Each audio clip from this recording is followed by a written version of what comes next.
Buenos días. Buenos días, presidenta. ¿Cómo están? Bien, también. Mucha información, todos los días. Bueno, siéntense, por favor.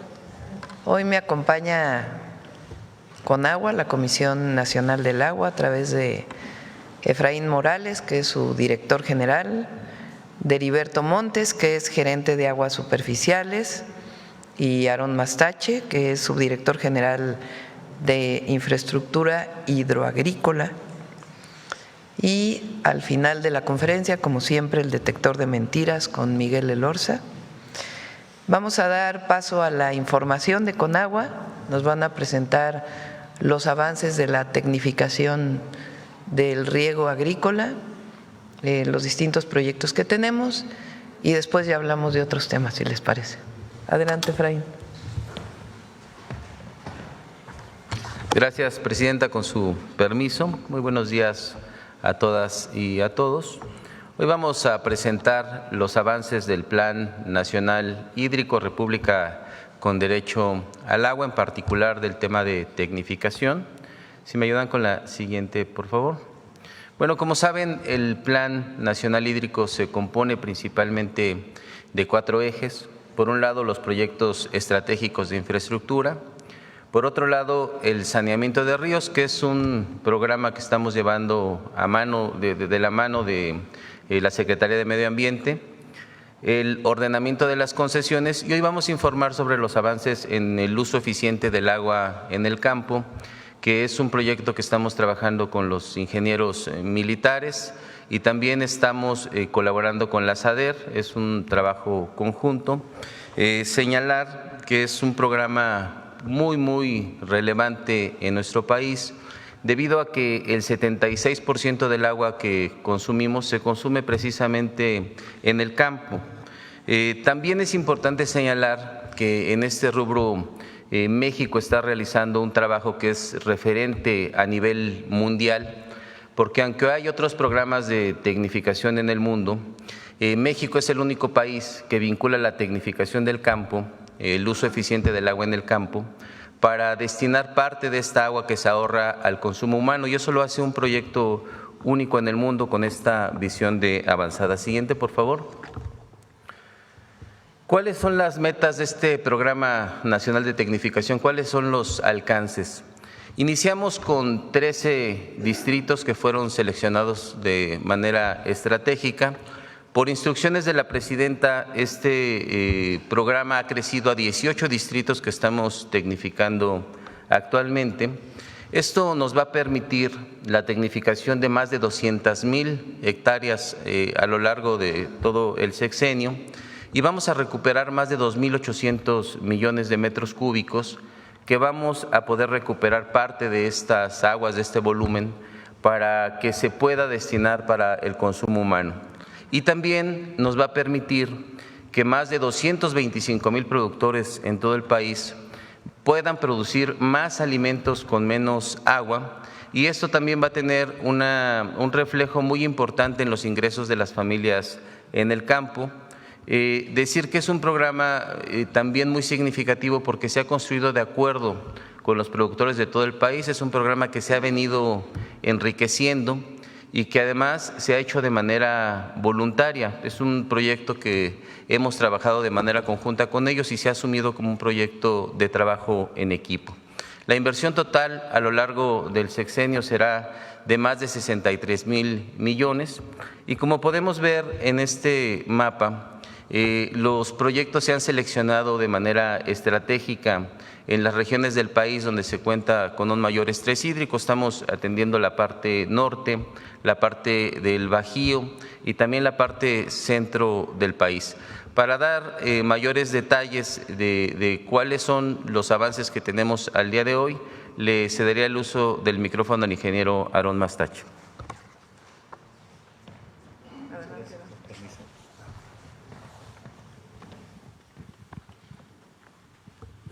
Muchas gracias, con su permiso, presidenta. La que sigue, por favor.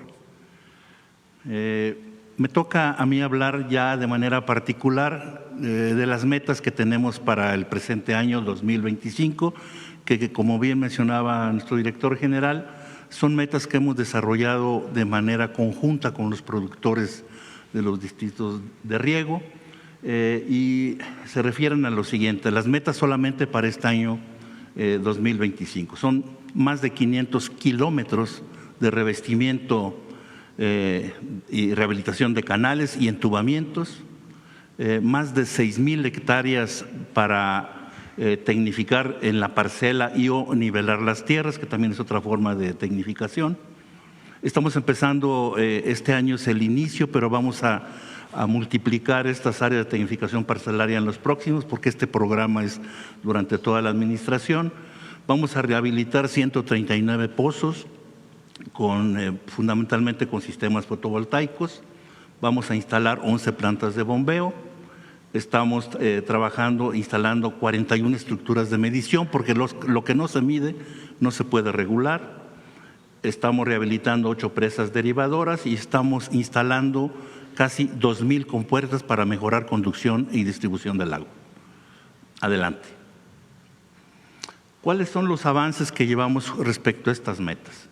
Llevamos un promedio del 40% de avance físico global. De los 18 distritos que se mencionaban, estamos trabajando en 17. El que nos falta, el 18, es el último que nos dio instrucción de la presidenta, que estamos por trabajar el próximo año en Zacatecas. Pero aunque llevamos este avance global en promedio del 40%, nosotros tenemos los siguientes porcentajes de avance en los diferentes distritos de riego que estamos trabajando. Ustedes van a estar viendo aquí imágenes que dan muestra de los trabajos que estamos desarrollando, pero voy a comentar algo. Respecto al primer distrito, al distrito 01 en Pabellón Aguascalientes, llevamos el 76%. Cabe señalar que este distrito de riego es el primero en el país, que se estableció allá en 1930, empezó a trabajarse, y al término de esta tecnificación vamos a tenerlo al 100% ya tecnificado. También estamos trabajando en la región lagunera, llevamos el 67% de trabajo. Este trabajo de tecnificación en la región, en la comarca lagunera, está asociado con el programa Agua Saludable para la Laguna, donde la recuperación del volumen de agua que estamos haciendo de esta tecnificación está aplicándose ya en estos municipios, en este programa saludable para la laguna. En la parte sur de Sonora estamos trabajando en el río Mayo, ahí por Navojoa, en el río Yaqui, ahí en Cajeme, en Ciudad Obregón, llevamos el 56-55%. También estamos trabajando en el distrito de Culiacán, la zona Humaya, en el 47%. El distrito de Valle de Juárez, muy cercano a Ciudad Juárez, donde tenemos el 39% de avance. En Guanajuato, este también es un distrito de riego muy, muy importante en el Bajío, el 39%. En Chihuahua, en Delicias, el 35%. En Morelos es un distrito que abarca todo el estado, el 35%. En Michoacán llevamos el 30%, un distrito de riego, el 020, que está ahí muy cercano a Morelia. El distrito de riego 026, el Bajo Río San Juan, que está ubicado fundamentalmente ahí cerca de Reynosa, ahí en el norte de Tamaulipas, el 30%. Los distritos de riego de Hidalgo, que son 3, el Tula, la Fajayucan y Ajacuba, vamos al 24%. El 014 en Río Colorado, que vamos con metas pequeñas, pero vamos trabajando en el 20%. Y por último, el 15% en el Bajo Río Bravo, que está también en la zona norte de Tamaulipas, ahí por Matamoros. Ustedes han dado cuenta en nuestros videos que estamos mostrando también de cuáles son los avances que tenemos, y ahora me voy a referir de manera un poquito más detallada en qué consisten estos trabajos y cuáles son los beneficios. Escogí algunos de ellos, ¿no? La que sigue, por favor. Mire, por ejemplo, aquí estamos trabajando en el canal principal Coria, se llama el canal principal Coria, es la arteria principal del distrito de riego 011, del distrito de riego de Alto Lerma en Guanajuato. Aquí se ven las diferentes fases del proceso, donde estamos afinando los taludes. Después viene el proceso de revestir lo que le llamamos coloquialmente la cubeta del canal. Y finalmente ya el canal revestido. Estamos trabajando en diferentes tramos del canal para terminar justo a tiempo conforme al programa. Y con esto lo que hacemos es reducir la pérdida de agua por infiltración y por también evaporación, porque el agua transcurre mucho más rápido en estos canales. Adelante, por favor. También estamos revistiendo canales secundarios. Aquí tenemos este canal secundario en el Distrito Riego 075 Río Fuerte. Están ubicados, para mayor referencia, ahí cerca de Mochis. Estos canales secundarios se derivan de los canales principales y estos canales secundarios ya van a la parcela. También ahí el proceso es similar al que hicimos el que estamos haciendo en los trabajos de los canales principales, revestirlos para evitar pérdida de agua por infiltración y evaporación. Adelante. También estamos haciendo trabajos de entubamiento. También esto es otros trabajos que estamos desarrollando para evitar pérdidas de agua en la conducción. Se estima que vamos a evitar alrededor del 25-40% de la pérdida de agua haciendo estos trabajos de revestimiento de canales principales, secundarios y también los entubamientos. Adelante. Ahora vamos a ir a mostrar un poco lo que estamos haciendo ya en la parcela. Aquí, por ejemplo, en el Distrito Riego 09 en Valle de Juárez, que está muy cercano a Ciudad Juárez, estamos trabajando ya en las parcelas. Aquí estamos revistiendo canaletas, que son canales muy pequeños, que normalmente están ligados a un trinomio, que es, aquí circula el agua que extraemos de pozos, el agua esta circula por acá y se lleva a la parcela para hacer ya los sistemas de riego. Adelante. Parte de este trinomio estamos rehabilitando pozos y el último componente del trinomio, adelante. Estamos usando sistemas fotovoltaicos para hacerlos un uso más eficiente de energía. Entonces estamos usando los sistemas fotovoltaicos, los pozos, las canaletas y ya llegamos directamente a la parcela. La que sigue, por favor. Aquí estamos haciendo trabajos de nivelación. Estos son sistemas de mejoramiento ya en la parcela, donde, como ustedes ven, es como una mesa de billar muy plana con cierto nivel o desnivel para que el agua transcurra de manera y se distribuya de manera muy uniforme en todo lo que son las parcelas. Entonces, todo esto combinado, más los sistemas de riego ya que usamos en algunos lugares ya por goteo, por aspersión, microaspersión y demás, hacen ya los trabajos en la parcela. Adelante. Finalmente, con su permiso, Presidenta, vamos a mostrar un pequeño video con testimonios de unos productores del Estado de Hidalgo, de trabajo que estamos haciendo de parcelas demostrativas junto con el gobierno del Estado, para que mientras terminamos este trabajo masivo que nos está llevando un poco más de tiempo, instalemos parcelas demostrativas para ver las bondades de los trabajos de tecnificación. Aquí estamos haciendo trabajos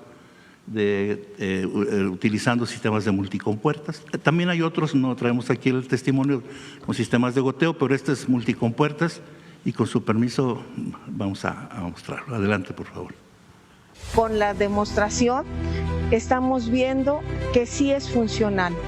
Ayer en las pruebas que se hicieron se constató que con la mitad del agua que se necesita para regar en un riego tradicional se va a regar este predio. Con el avance que llevamos hasta este momento, creo que se va a lograr el objetivo del plan hídrico, el ahorro de agua. Nos ha dado buen resultado las multicompuertas porque ya nos redujo el tiempo de riego, nos ahorró agua, nos ahorró energía. Entonces sí da buen resultado este sistema de riego. Que la tecnología sí nos ayuda a mejorar las condiciones de vida y de trabajo de todos los agricultores. Muchas gracias. Gracias, Aarón. ¿Listo? Bueno, este es el informe, vamos muy avanzados ya en el programa de tecnificación. Quiero comentarles dos temas antes de pasar a las preguntas. El primero relacionado con Michoacán y en particular con Uruapan. El día de hoy en la mañana en el Gabinete de Seguridad estuvo aquí el gobernador Alfredo Ramírez Bedoya, además pues de temas específicos relacionados con información particular de Michoacán y las estrategias para la seguridad en el Estado.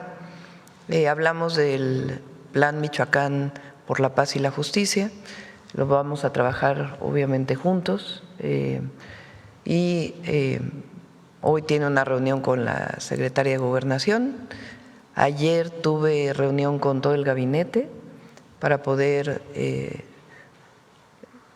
distribuir tareas para este plan y los distintos secretarios, subsecretarios o directores generales van a hacer esta consulta con distintos sectores de la sociedad de Michoacán para poder tener un primer borrador este viernes por la tarde y poderlo presentar a más tardar la próxima semana. Este es el primer punto. Segundo, ayer también recibí a la esposa de Carlos Manso y a su hermano y a un equipo cercano.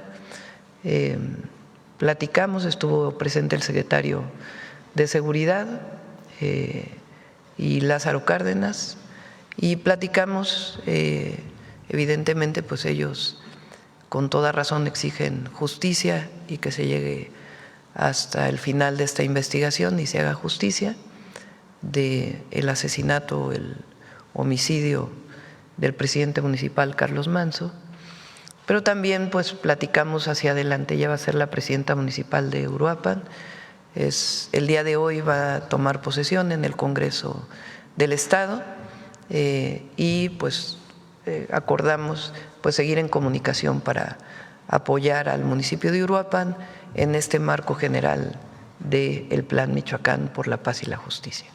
Esa es la primera información que quería darles. La segunda es este lamentable episodio que ocurrió caminando de aquí de Palacio Nacional a la SEP. ¿Por qué me fui caminando? Porque es más corto, no tiene ninguna otra explicación. Si salimos en auto se nos había hecho tarde, si salíamos en auto íbamos a llegar 20 minutos después y los compañeros que me ayudan de ayudantía me dijeron, pues, si quieren nos vamos caminando, pues caminando a la SEP son 5 minutos. Entonces decidimos irnos caminando, mucha gente nos saludó en el camino sin problema, hasta que se acercó esta persona totalmente alcoholizada, pues que vivo este episodio de acoso realmente. En el momento realmente estaba yo hablando con otras personas, no me doy cuenta de inmediato, llega Juan José, que es quien coordina todo el equipo de ayudantía, lo mueve y hasta después que veo los videos me doy cuenta pues de lo que realmente ocurrió, porque pues estoy hablando con mucha gente, sí sentí obviamente la cercanía de este personaje. Estaba, repito, totalmente alcoholizado, no sé si drogado, pero decidí levantar denuncia porque esto es algo que viví como mujer, pero lo vivimos las mujeres en nuestro país. Lo he vivido antes, cuando no era presidenta, cuando era estudiante, como joven, que es un delito en la Ciudad de México. No en todos los estados de la República es un delito penal, pero en la Ciudad de México sí. Y mi reflexión es, si no presento yo delito, además de que es un delito, pues en qué condición se quedan todas las mujeres mexicanas. Si esto le hacen a la presidenta, pues qué va a pasar con todas las jóvenes mujeres en nuestro país. Entonces tiene que, es en la Fiscalía General de Justicia de la Ciudad de México, porque es un delito del fuero común, presenté denuncia. Resulta que esta persona después estuvo acosando a otras mujeres ahí mismo en esa calle. Entonces está detenido esta persona. Y primero, es algo que no debe ocurrir en nuestro país. Y no lo digo como presidenta, sino como mujer. Y en la representación de las mujeres mexicanas. No debe ocurrir. Nuestro espacio personal nadie lo puede vulnerar. Nadie. Nadie debe vulnerar nuestro espacio personal. Ningún hombre tiene derecho a vulnerar ese espacio. La única manera es bajo la aprobación de la mujer. Entonces eso no puede ocurrir. Entonces le pedí a Citlali, ya lo vamos a presentar, primero que revisemos si es delito penal en todos los estados, porque debe ser delito penal, sancionable. Y segundo, una campaña, vamos a hacer una campaña, no relacionado con la presidenta, sino con todas las mujeres mexicanas. Tiene que haber respeto por la mujer, en todos los sentidos, y el acoso es un delito. Entonces, eso es lo que quería plantearles. Y por otro lado también, y lo tengo que decir, también el uso de la imagen, que también es delito. La verdad. Y aprovecho para decir, porque hay cosas que tienen límite, y particularmente las fotos que aparecen en el periódico Reforma, me parecen un asunto de revictimización ya más allá de los asuntos políticos, de que no estemos de acuerdo, de que se han vuelto un periódico de la derecha, sin noticias, sino pura propaganda. Más allá de eso, el poner la fotografía, eso ya rebasa todos los límites. Es un asunto de calidad humana. Está fuera de toda ética, toda moralidad. Pero además, si uno lo cataloga, puede entrar incluso la ley Olimpia ahí, o la revictimización. Lo tenemos que decir, no, yo personalmente no voy a hacer nada contra el periódico, pero hay límites para todo. Entonces, hay que decirlo, denunciarlo. Y sí estaría esperando yo al menos una disculpa del periódico a mi persona, porque no es solo a mi persona, es un asunto de lo que vivimos las mujeres en nuestro país. Entonces no puede pasar como algo menor. Y no, repito, no es un asunto de ser la presidenta, aunque si eso le pasa a la presidenta caminando por la calle, pues ¿qué no le pasa a otras jóvenes, mujeres? Entonces no podemos dejarlo pasar como si hubiera sido cualquier cosa. Entonces sí presenté la denuncia, es una querella que mando por escrito a la fiscal de Justicia de la Ciudad de México y ya veré con ella pues también sin privilegios poder pues firmarla ya ante el Ministerio Público, porque no podemos dejarlo pasar. Es un tema de dignidad de las mujeres y de reconocimiento de nuestros derechos. Publicamos una cartilla de derechos de las mujeres y tiene que ver con eso. Y es un asunto de defensa de todas las mujeres mexicanas y particularmente de las jóvenes, que muchas veces viven esto en las calles de la Ciudad de México y de otras ciudades y otros lugares de nuestro país. Entonces lo quería compartir con ustedes sobre mi seguridad, porque también se mencionó eso. Nosotros no vamos a cambiar la manera en que somos. Nosotros no podemos estar lejos de la gente. Eso sería negar de dónde venimos y cómo somos. Eso, y hasta ahora nuestros compañeros de ayudantía nos van a seguir apoyando, pero tenemos que estar cerca de la gente. Eso, aislarse, estar en una camioneta todo el día, no tenemos ningún riesgo conocido. Si hay algún riesgo, obviamente no lo informa el Gabinete de Seguridad, pero no hay ningún riesgo contra nosotros. Entonces vamos a seguir pues como hemos venido hasta ahora. Eso es muy importante. Bueno, sabía que venían todas estas preguntas, entonces me adelanté a podérselas comentar. Bueno, ahora sí vamos a ver el compañero que estaba desde hace rato, luego vamos por acá.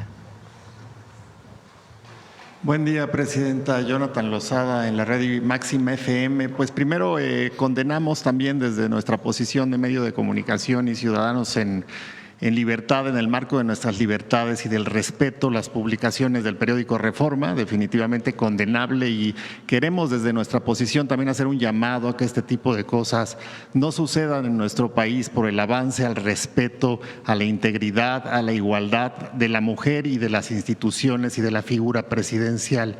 Quiero empezar por ahí, Presidenta. En ese mismo contexto, también en esta revisión que usted ha planteado de si es un delito en los estados este acoso, si está catalogado como delito penal, ¿se puede hacer además de la revisión, una promoción para que pueda ser considerado como tal, como de un delito penal? Sí, le pedí a Citlali que revisara en dónde es delito penal. Ella va a hacer esta revisión.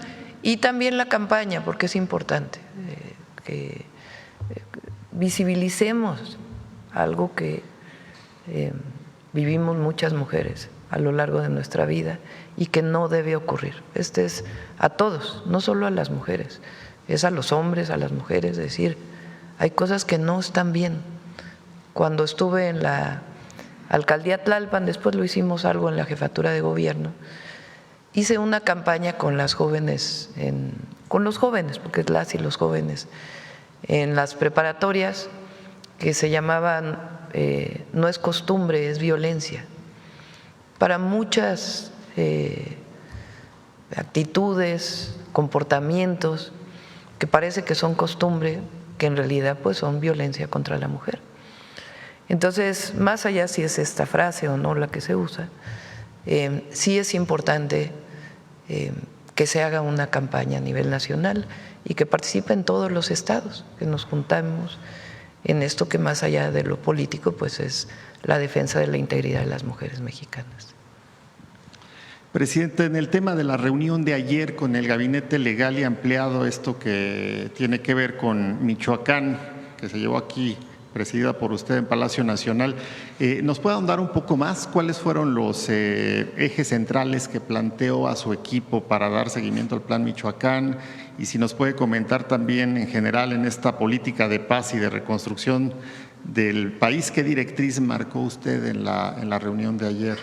Sí, ayer decían que este plan que anuncié ya se había anunciado antes y que era lo mismo que dijo Peña Nieto y que igual que lo que dijo Calderón, y no tiene nada que ver, porque nosotros lo tomamos desde la perspectiva de seguridad y el plan que tiene que ver contra la extorsión en Michoacán y la seguridad de las personas en el marco de la estrategia que hemos definido de fortalecimiento de las policías, de los ministerios públicos, la inteligencia, la investigación que nos lleve a las detenciones de presuntos delincuentes y que lleven su juicio. Pero tiene una parte, un componente social muy importante y laboral. Ayer decía que la forma de explotación del aguacate en Michoacán, también en Jalisco, que se ha extendido mucho, tiene una serie de procesos en donde las personas que trabajan en la producción del aguacate, que llega a generar 3.500 millones de dólares de exportación, mucho vinculado a empresas estadounidenses, que son muchas de ellas las que exportan de nuestro país a Estados Unidos. Tiene muchos procesos, desde el que siembra, el que corta, el que empaca, que no están formalizados. El jornalero agrícola por ley, es decir, el trabajador que va a trabajar a la parcela de alguien y es contratado, que hay mucho en nuestro país, con mucha migración, no solo en Michoacán, sino particularmente en Sinaloa, en Baja California.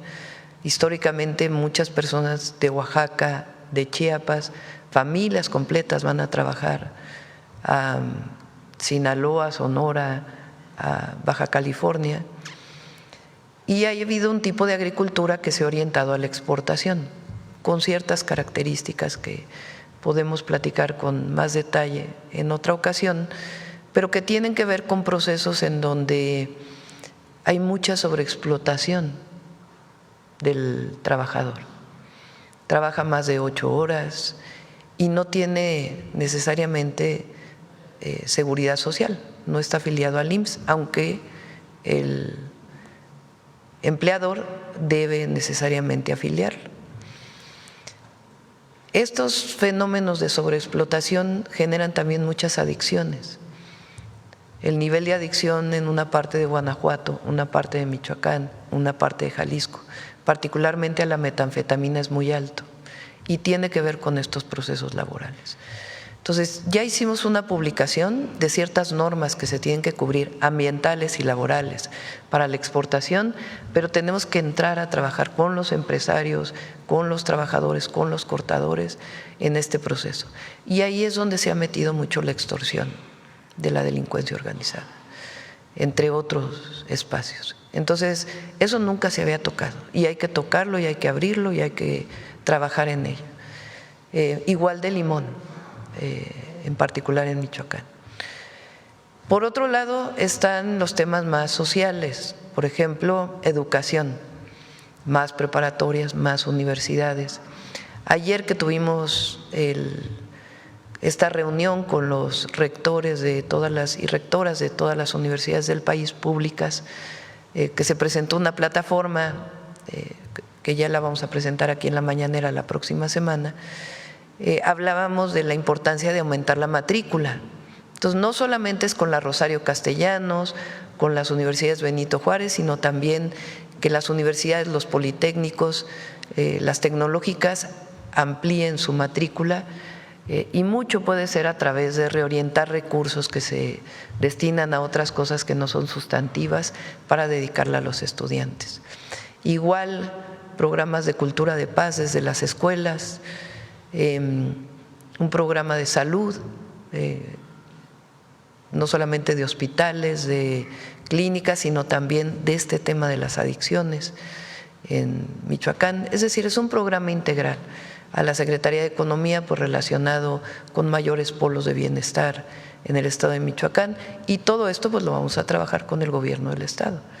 Entonces, es un plan integral para poder atender desde las causas hasta la seguridad, y no tiene que ver ni con la militarización ni con armar a nadie, sino con un plan integral que es parte de lo que llamé el reforzamiento de la estrategia de seguridad, en particular en Michoacán.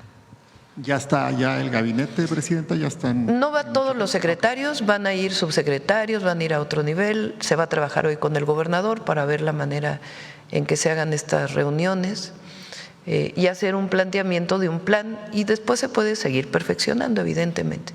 No se trata de una lista de cientos y cientos de acciones, sino acciones muy concretas. Ayer también nos decían que no va a haber dinero para cumplirlo. Sí hay recursos, es cuestión de reorientar igual ciertos recursos hacia Michoacán. Presidenta, en otro tema, el Plan Nacional Hídrico, un poco en el contexto de que se presentó hoy, en Guanajuato hay inconformidades en torno al acueducto Solís León. Dicen los agricultores del Bajío que se les va a quitar el agua para llevarla a otras ciudades. ¿Es esto cierto, Presidenta? ¿Nos podría aclarar si el proyecto implica algún trasvase que modifique derechos de uso para el campo, o cómo se garantiza pues que los productores no sean afectados?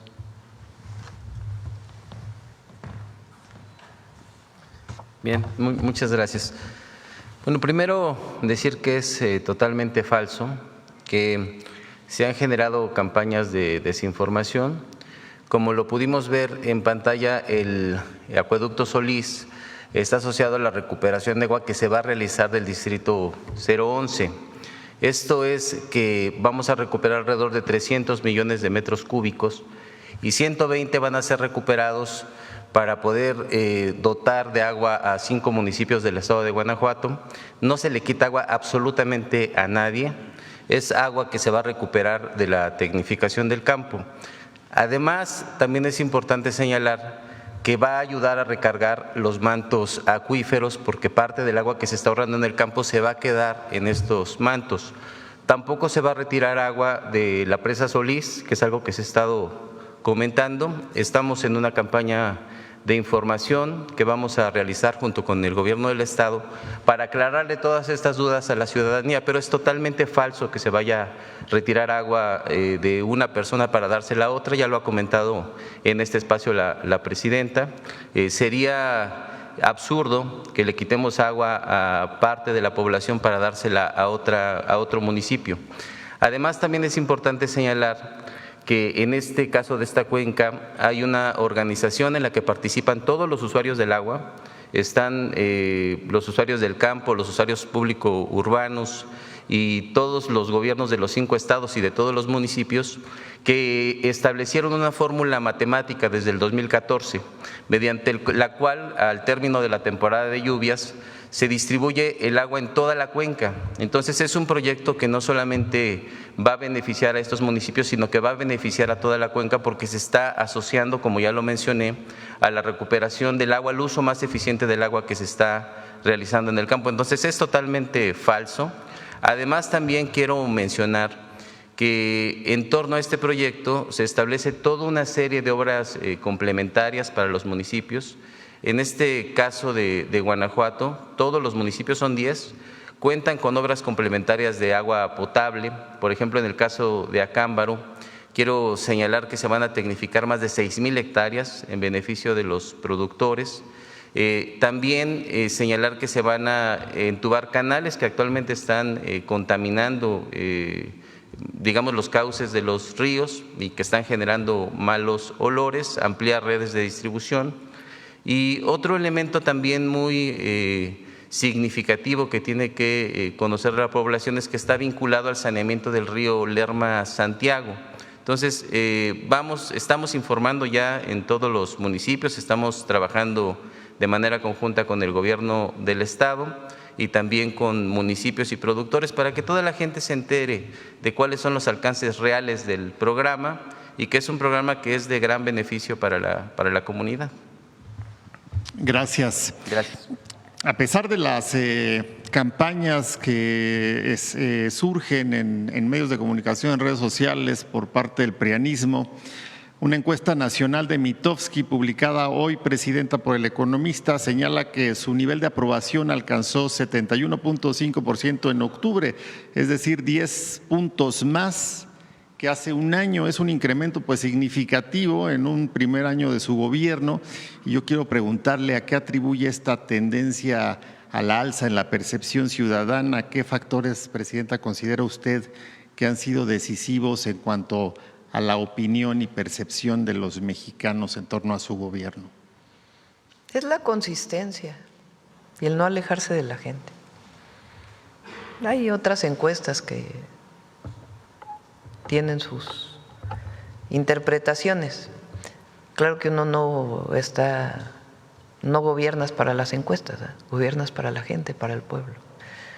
Y mientras sigamos cerca del pueblo y cumpliendo nuestros compromisos, la gente lo va a reconocer. Ayer que salí a caminar, pues la gente muy cercana, digo, más allá de este episodio muy lamentable, la gente, muchos jóvenes de Durango, de Gómez Palacio, de la región de La Laguna, juntos gritamos como La Laguna, ninguna, pero muy cercanos, muy normal, pues, como ha sido desde que entré al gobierno. Y finalmente, presidenta, María Lili del Carmen Telles García llamó a Fernández Noroña, pues son palabras muy dignas de mencionarse, pero las voy a decir por lo que implica: idiota, imbécil, payaso. Eso lo dijo de manera textual. Y lo que dijo, consideramos, no solo es deplorable desde el punto de vista ético y político, viola el marco legal de los principios institucionales del Congreso mexicano, constituye una falta de respeto no solo hacia un legislador, sino hacia la investidura parlamentaria y el principio del decoro que debe regir pues todo recinto público. Se trata de un acto violento, hubo violencia, ofensa, y no solo para el aludido, consideramos también para los mexicanos, porque ocurrió en el seno del Senado de la República, un espacio que simboliza pues soberanía popular y en el contexto además de un duelo nacional por el asesinato del alcalde de Uruapan, Michoacán. Presidenta, preguntarle qué opinión le merece que en un recinto que representa la soberanía nacional se utilice el insulto como recurso político. No voy a… No, lo que llama la atención es el llamado a la guerra contra el narco. Porque sí somos distintos. Sí defendemos proyectos de nación distintos, que eso es lo de fondo, más allá de las menciones y la manera en que se habla. Lo que representamos, ellos representan el regreso al pasado, a la guerra contra el narco, a la corrupción, a los privilegios. Y nosotros representamos la cuarta transformación. Ese es el amor al pueblo, el por el bien de todos, primero los pobres, los programas de bienestar, la inversión pública, sí, la inversión privada, pero la recuperación y el rescate de la obligación del Estado de garantizar la educación, la salud, el acceso a la vivienda, los derechos del pueblo de México y de hacer obras estratégicas para el desarrollo nacional. Ellos no piensan eso. Y tampoco creen en el por el bien de todos, primero los pobres, no creen en eso. Ellos no creen en los programas de bienestar. Ese es el fondo y eso es lo que no debemos perder de vista por el uso de una palabra u otra. El llamado a regresar a la época de Calderón. Ayer me decía una compañera que trabaja aquí en Palacio, que es de Uruapan, y es muy joven, y me estaba platicando de lo que ella vivió cuando vivía en Uruapan durante el periodo de Calderón, que sí, hay problemas evidentemente ahora, evidentemente, pero me platicó lo que se vivía en Michoacán en aquella época y en particular en Uruapan. Entonces, regresar a la guerra contra el narco no es opción, no es opción. Primero, porque está fuera del marco de la ley. Todos estos de la derecha que se llenan la boca de las palabras Estado de Derecho y defienden la guerra contra el narco, pues la guerra contra el narco está fuera de la ley, porque como lo dije o lo he dicho en varias ocasiones, es permiso para matar, sin ningún juicio. Y eso en México nadie o muy poquitos están de acuerdo. Está fuera del marco de la ley. Y segundo, no sirvió de nada más que para aumentar los homicidios en México y el nivel de violencia. Entonces, estos llamados autoritarios, porque son autoritarios, es ir hacia el fascismo, donde no hay Estado de Derecho y donde todo es extrajudicial y donde se impone, ahí sí, la violencia del Estado. Ese es el verdadero autoritarismo, el regreso a la guerra contra el narco. Porque ellos dicen que somos autoritarios. No, nosotros defendemos la ley y claro que el trabajo que se tiene que hacer para seguir pacificando el país y disminuir los delitos de alto impacto. Pero eso es lo que está de fondo, más allá del uso de palabras altisonantes, de groserías, eso es secundario. Lo fundamental es que representamos dos proyectos de nación y que el pueblo de México está con la cuarta transformación, porque además ha dado resultados en todos los sentidos. Nada más 13.5 millones de mexicanos salieron de la pobreza, nada más. Gracias, Presidenta. Sí. A ver, vamos turnando el género. Vamos acá con la compañera y luego acá.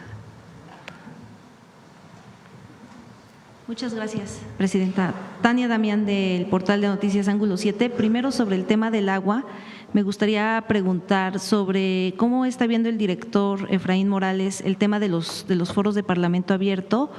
que ya se están llevando a cabo en diferentes estados del país. Hay varios planteamientos,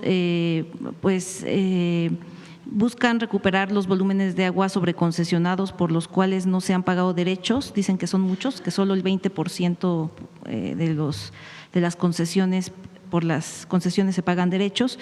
También están planteando la posibilidad de prohibir la privatización de los servicios de agua y saneamiento, asimismo reestructurar los consejos de cuenca, porque aseguran que actualmente están dominados por grandes usuarios, para incluir representación pues de comunidades agrícolas, de ejidatarios, de digamos todos los que participan en un consejo de cuenca, y también auditar los módulos de riego, porque aseguran que hay pues corrupción en los distritos de riego, que podría haber algún tipo de corrupción, que hubiese más auditorías o más transparencia. ¿Cómo están viendo los foros de Parlamento abierto? Efraín. A ver, lo primero, gracias por la pregunta. Lo primero que tendríamos que establecer es que el corazón de la iniciativa, la gran relevancia de esta iniciativa es la transformación de la manera en la cual se maneja el agua en nuestro país, que deje de verse como una mercancía y que se reconozca como un derecho humano, un bien estratégico de la nación. Esto es importante porque el sistema de concesiones, como fue concebido al darle una condición de mercancía, ha generado fuertes afectaciones al país, entre los que se encuentran el acaparamiento, la sobreexplotación, la concentración. Hay una distribución muy inequitativa en algunas regiones, y también ha generado un mercado negro del agua. Hay quien hace negocio con el agua y no produce absolutamente nada, su negocio es vender el agua.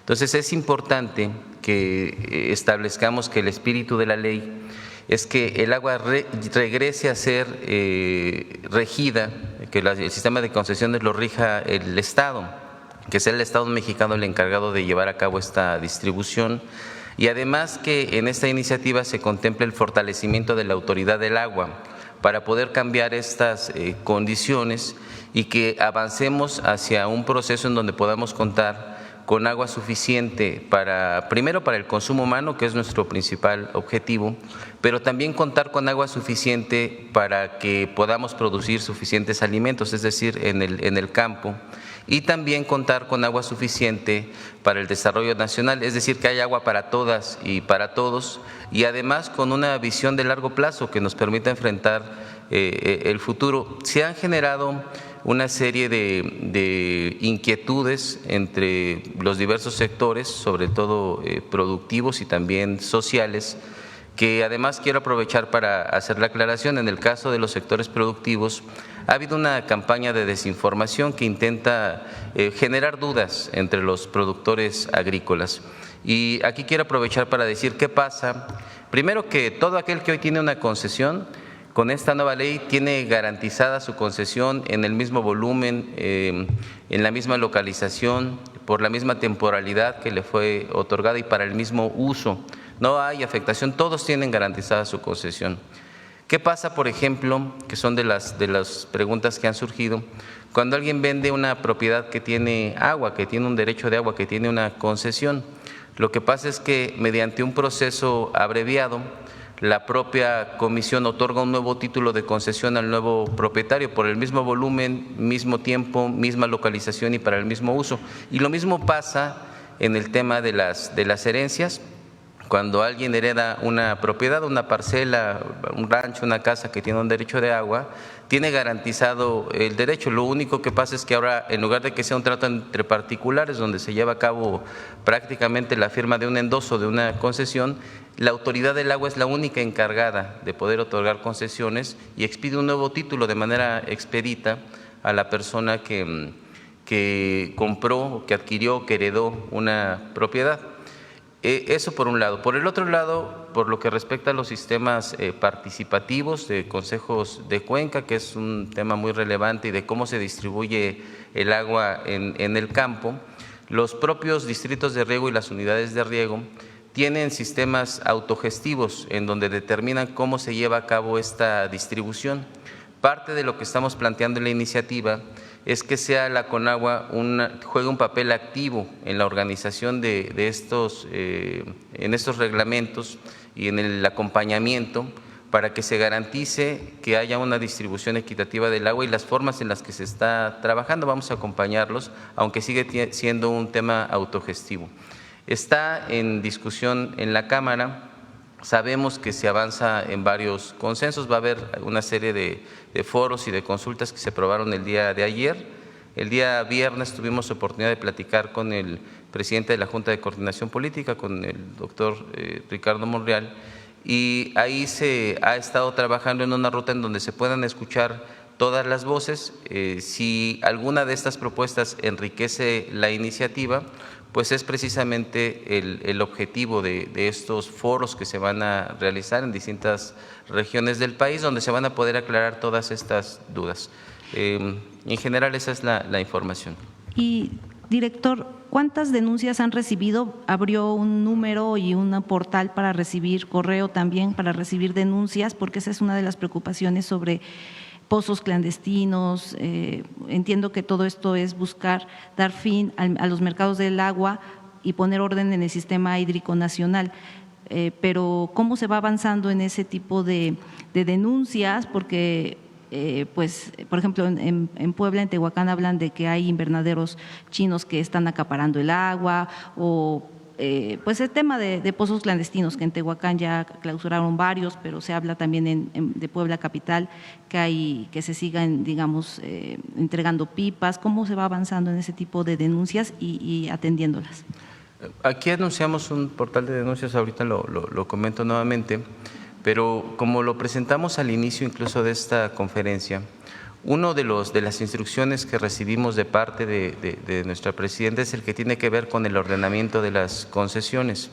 Y este ordenamiento de las concesiones tiene distintos procesos. Primero, una revisión de los títulos de concesión, son 536,000 los que se tienen en el país. Revisamos uno a uno y en esto se hizo una revisión de la localización, del uso, del volumen, de la vigencia, de los nombres a los que se encuentra.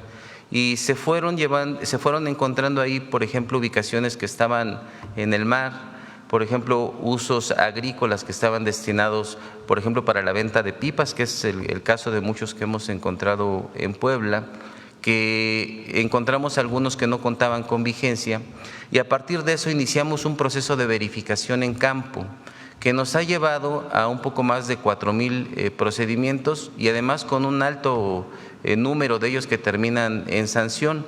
Hemos estado trabajando, aquí también lo hemos presentado, sobre todo en aquellos que están extrayendo el agua de una manera ilegal y que no cuentan con concesión, o los que tienen una concesión para uso agrícola, por ejemplo, y lo están vendiendo en pipas. Hay un gran avance.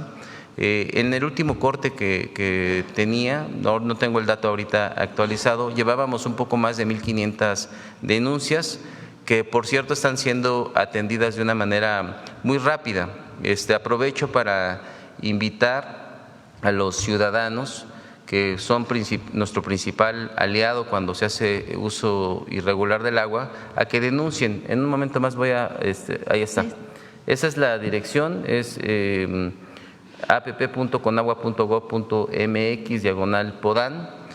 Cuando ingresan a esta liga y establecen una denuncia, que además quiero decir puede ser anónima, de inmediato reciben una notificación para dar seguimiento a su caso, y además establecemos contacto telefónico para tener pormenores y damos un seguimiento hasta que se concluyen las verificaciones. Finalmente, director, solo preguntarle sobre, bueno, esta Ley General de Aguas reconoce el derecho al agua y el saneamiento, pero también señalan que faltan mecanismos claros para su cumplimiento y que, bueno, la Conagua va a poner orden, pero ¿cómo se va a garantizar, digamos, que en esa centralización no falte transparencia o en las delegaciones, digamos, hay algún tipo de corrupción? ¿Cómo van a ver o hacer las auditorías digamos, en estos distritos de riego? ¿Cómo se va a garantizar, digamos, esa transparencia y esa participación ciudadana a la hora, digamos, bueno, no a la hora de revisar la concesión, porque se revisa, pero que las concesiones y que la revisión sea pues de acuerdo a la ley y no se preste a que alguna delegación pues en lo oscurito, digamos, beneficie algún tipo de concesionario. ¿Cómo se está trabajando desde la parte central hacia las delegaciones? Estamos trabajando en la construcción de un nuevo modelo que es un sistema nuevo de agua, de Registro Nacional de Aguas, que cuenta con entre las novedades que tiene, primero es que hemos logrado concentrar todas las bases de datos para que haya una sola fuente de ingreso digital de todos los trámites que se realicen en Conagua, no solamente de las concesiones. Es una plataforma que cuenta con trazabilidad, en donde se puede saber exactamente qué funcionario fue llevando a cabo cada uno de los pasos que se realizaron para el otorgamiento de esa concesión. Y además es un registro que es público, cualquiera lo puede consultar.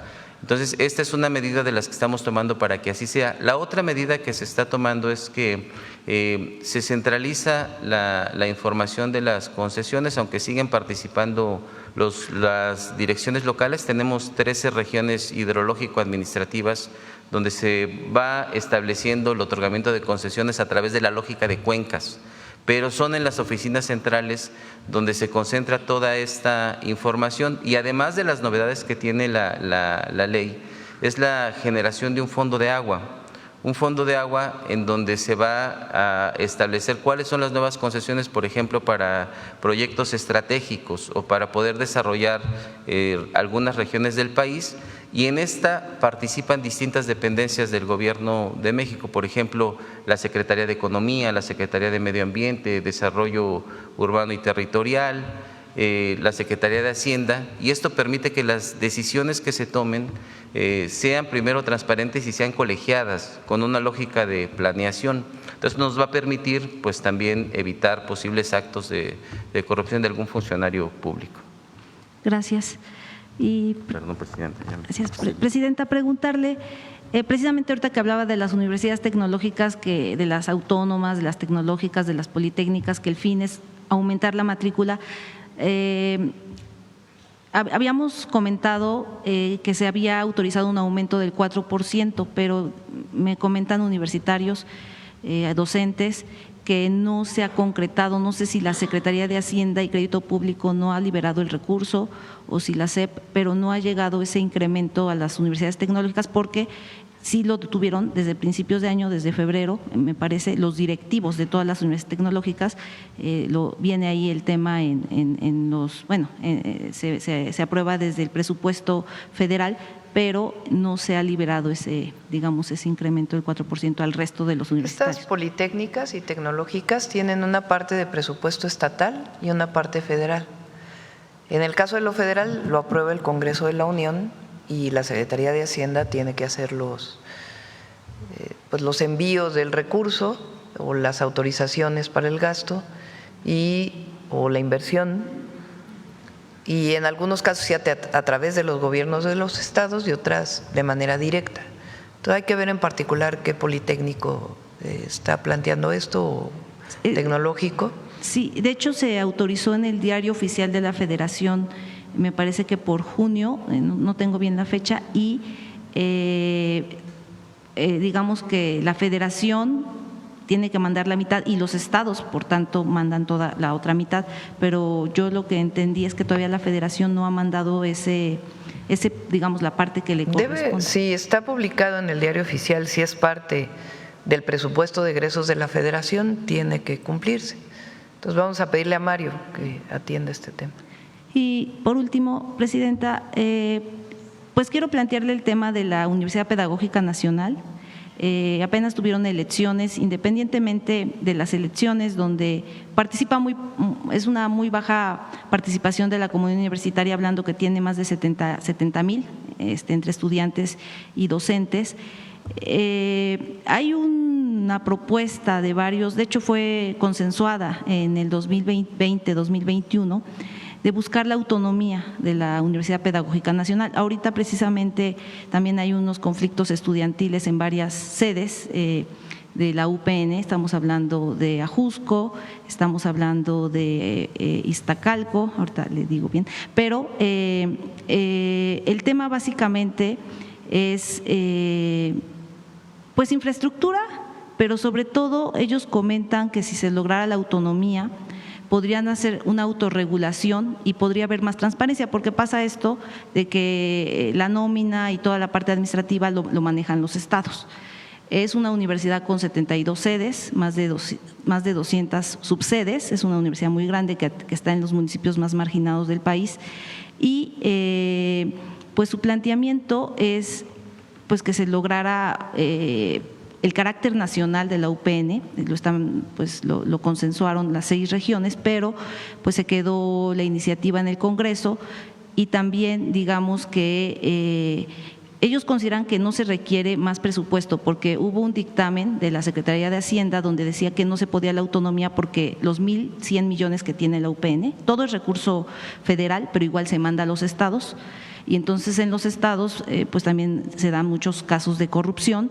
Pues con ese dinero se podría pues mejorar las unidades, hay demandas de infraestructura, demandas de el tema académico, ¿no? De favoritismos de los directores que son escogidos por los gobernadores, los diferentes gobernadores del país, y las unidades que están ahorita en conflicto son la 095 de Azcapotzalco, la 096 Norte, la 097 de Tlalpan y la 098 de Iztacalco, asimismo como la sede de Ajusco. ¿Qué opinión le merece estas opiniones de la posible autonomía de la UPN y también qué llamado le haría pues a la rectoría y a los estudiantes que están en este conflicto? Pues que están paradas estas unidades de la UPN. Pues vamos a pedirle a Mario que lo atienda, a Mario Delgado, secretario de Educación. La transparencia esa tiene que existir más allá de si hay autonomía o no. Hay universidades autónomas que tampoco tienen mucha transparencia y universidades no autónomas que sí la tienen. Entonces, el uso de los recursos debe ser transparente. Vamos a pedirle a Mario que lo atienda.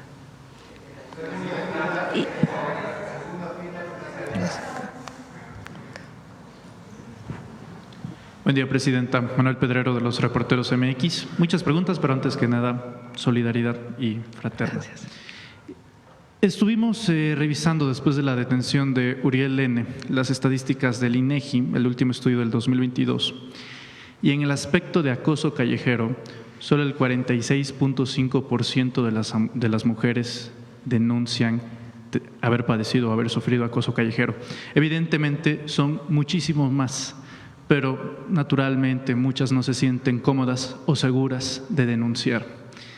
El día de ayer, con lo ocurrido a la agresión a su persona, pasa algo que desgraciadamente es sistemático. Aún documentada la agresión, no creer, a pesar de que existe video, de que existe material audiovisual, a pesar de que se puede ver claramente, se decide no creer. Si eso pasa, como usted lo mencionaba con la Presidenta de México, ¿dónde quedan las mujeres que van con solo su testimonio en el abuso o en el acoso en el metro, en las calles de la Ciudad de México, llegan al Ministerio Público y no proceden esas denuncias, Presidenta? Tienes razón.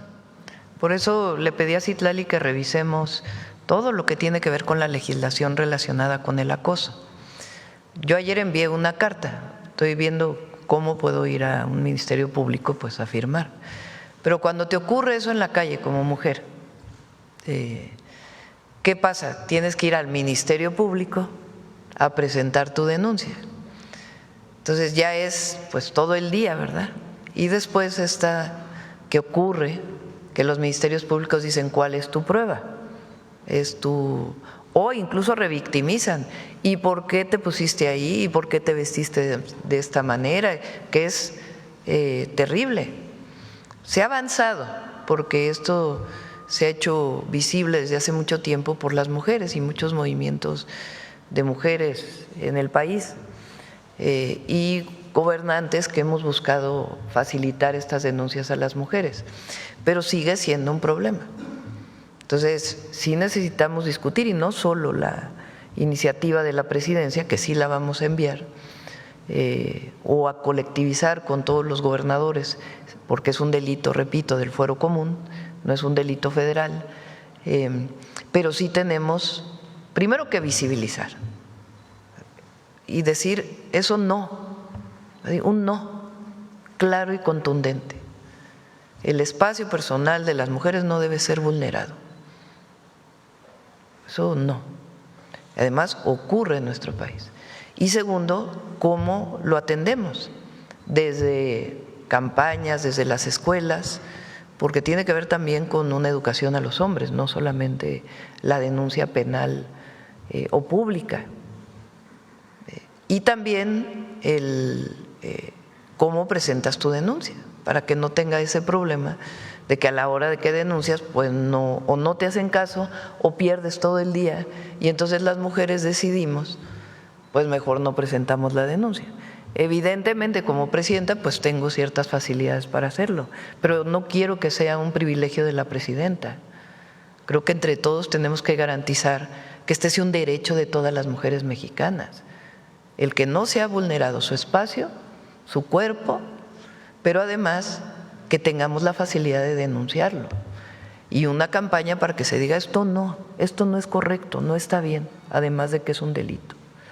Entonces, sí, a partir de lo que ocurrió ayer, claro que hay una campaña que ya tiene la propia Secretaría de las Mujeres y que han desarrollado muchas secretarías y muchos gobiernos estatales, pero tenemos que poner el punto, porque había, y lo pensé también como mujer, presento la denuncia, no presento la denuncia. Después dije, tengo que presentarla, no es opción no presentarla, pues si no la presento yo, presidenta, que públicamente se está haciendo uso de una imagen y que todo el mundo se dio cuenta de un acoso, además de que lo viví como presidenta, si no lo presento yo, ¿qué mensaje estoy dando a todas las mujeres y a todos los hombres?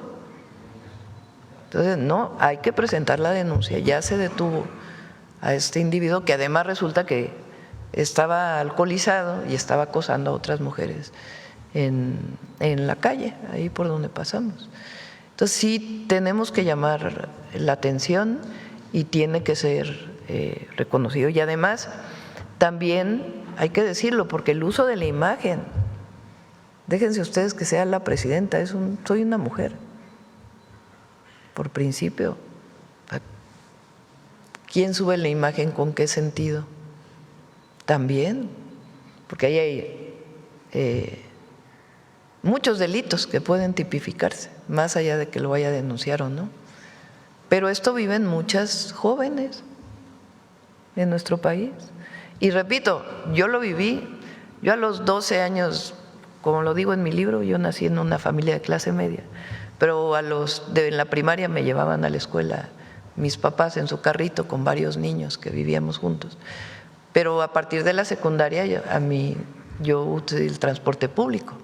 A los 12 años pues empecé a usar el transporte público.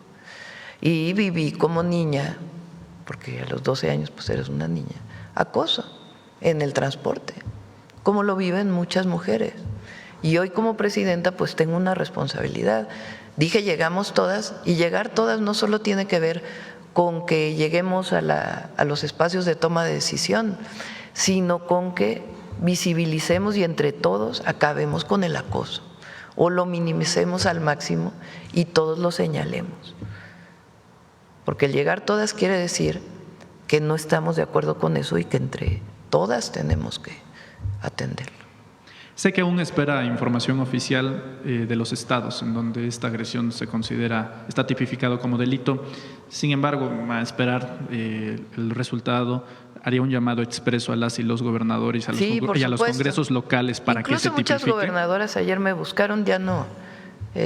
Ayer estuvimos con mucho trabajo, pero muchas gobernadoras me hablaron, y diputadas, senadoras y otras amigas, compañeras, familiares, indignados por la situación que se publicó ayer en la red, que viví y que se publicaron en las redes. Entonces, estoy segura que nos están escuchando todos los gobernadores y gobernadoras y que sí es fundamental que hagamos una revisión. Permítame insistir en el tema de su seguridad, porque no es solamente su seguridad personal, también es un asunto de Estado.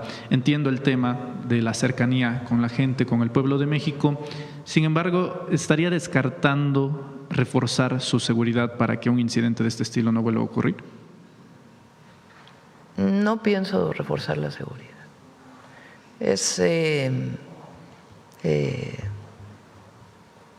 La decisión, por ejemplo, ayer de caminar a la SEP, la he tomado en los estados también. Ahora, si el gabinete de seguridad, el secretario, el Sistema Nacional de Seguridad me dicen, oiga, hay una alerta contra usted, bueno, pues entonces hay que ver si refuerzas en algún lugar donde pudiera haber una alerta. Hasta ahora no hay ninguna alerta en contra mía, nada. Entonces, mientras eso no ocurra, pues nosotros seguimos caminando cerca de la gente, porque lo otro sería aislarse, y la gente nos cuida también. Presidenta, en este espacio se ha dicho que lo que no se nombra no existe, y sería una irresponsabilidad no nombrar, con todas sus letras, que hubieron varios actos de mezquindad, muchos cretinos, que después de lo ocurrido se empezó a elaborar una campaña paralela, otra forma de revictimización, asegurando que lo que ocurrió fue un escenario creado para elaborar una cortina de humo. Desgraciadamente, muy tristemente, muchas de estas versiones fueron impulsadas por personas que hoy ocupan un escaño, que hoy ocupan una curul, en el caso de la priista Claudia Anaya, en la que ella asegura que usted buscó eso. Es otra forma de revictimización, señora presidenta. Al final, si esto viene, como viene diciendo usted, también de los medios de comunicación y la condena, pues también de la clase política. O sea, no habla bien de un ambiente democrático en los partidos, en la clase política, asegurar que este tipo de cosas queden en la banalidad. Pues suena así como cuando llega una mujer a un ministerio público y le dicen, ¿por qué ibas de vestido corto?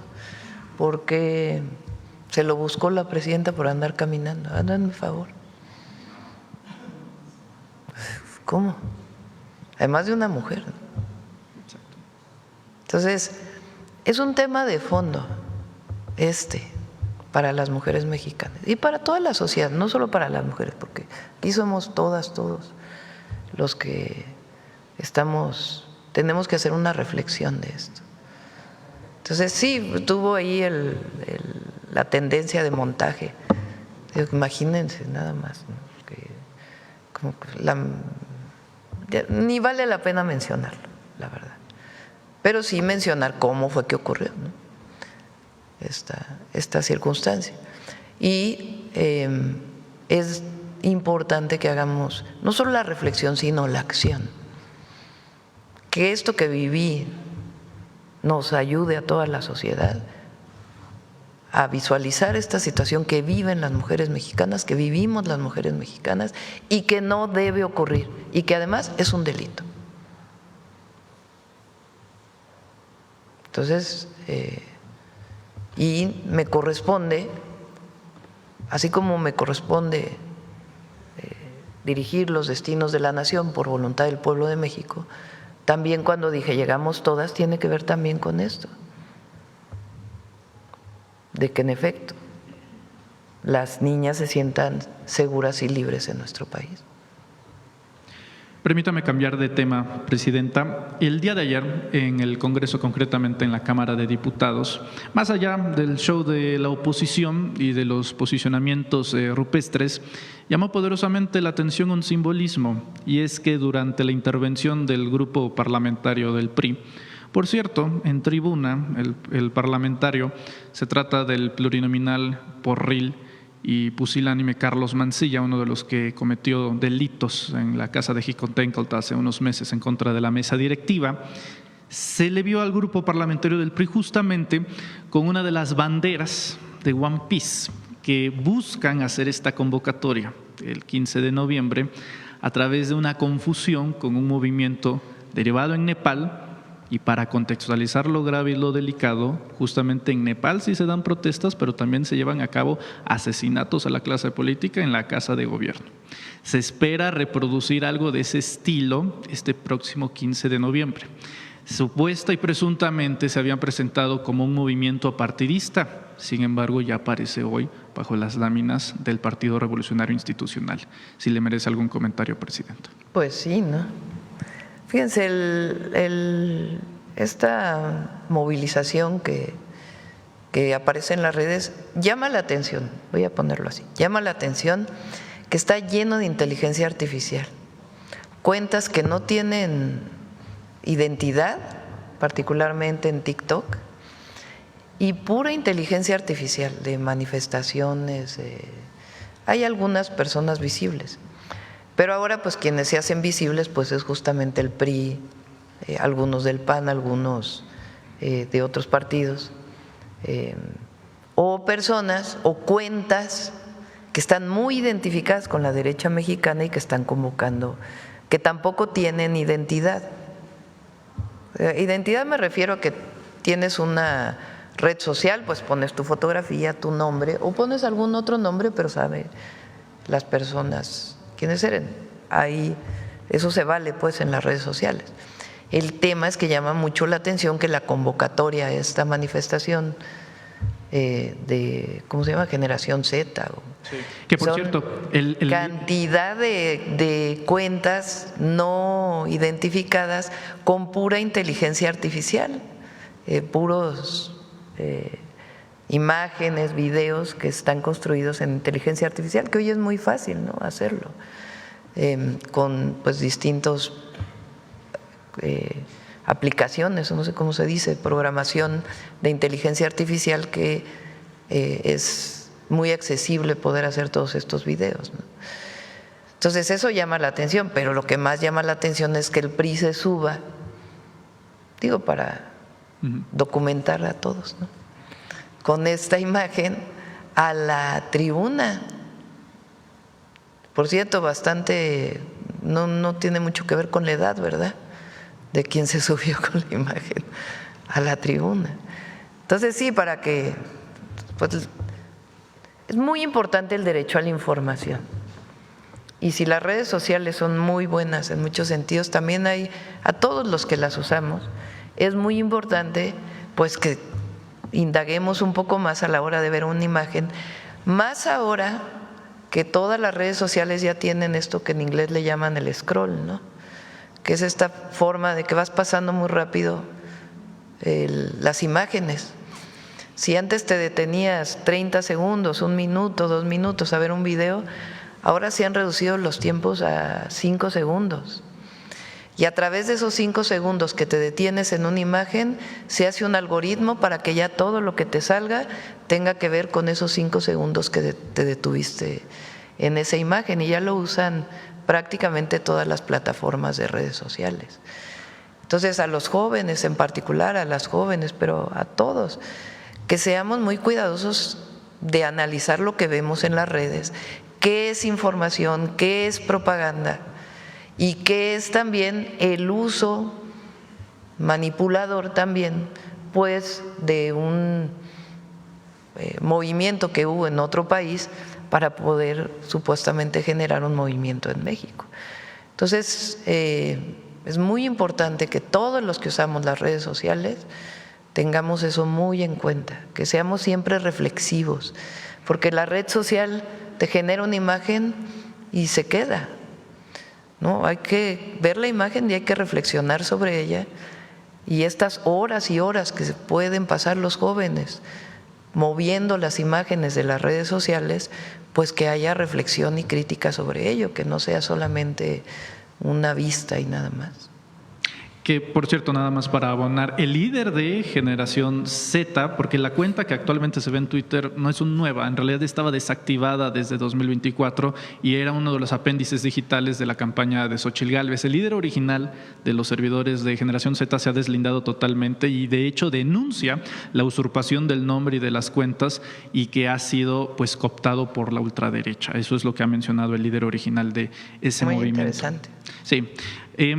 aprovechando ya que habla de temas digitales, usted mencionaba el lunes que iba a presentar una investigación sobre las cuentas digitales. En Reporteros MX nos adelantamos el mismo día y pues la coincidencia, el mayor patrón es que la mayoría de las cuentas nodos pertenecen o están vinculadas a la agencia digital Atlas Network. Atlas Network es una agencia digital de derecha que se dedica a empantanar, ensuciar, dilapidar el debate público de redes sociales. Han trabajado en otros momentos en países como Argentina con Javier Milei, trabajan en bots allá en España.